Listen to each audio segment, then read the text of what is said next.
Magandang umaga mga ka-vlog. Share ko lang 'no, may ongoing tayong booking na galing ng Sampaloc, Manila.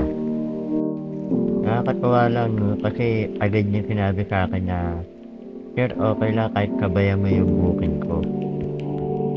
Ang sarap lang isipin kasi hindi mo na kailangan ipaintindi sa kanila o ipaliwanag kasi naiintindihan nila.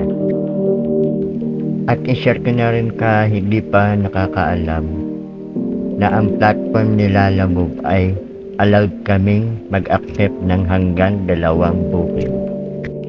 Kaya humahanga ako sa customer natin na nagpapakabay.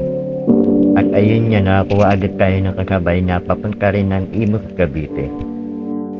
Sa ganitong paraan, dito namin napapawi at nababawi ang pagod at gasolina namin. At sa mga kapwa ko rider, wag naman sana nating abusuhin ang kabaitan ng ating mga customer.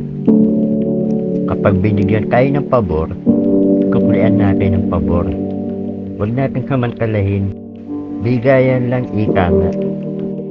May kasabihan tayong wag mo gawin sa kapwa mo ang ayaw mo mangyari o gawin kayo. Kapag maganda booking, magpasalamat ka. Kapag mahina ang booking, magpasalamat ka pa rin. Kahit papano ay meron tayong booking.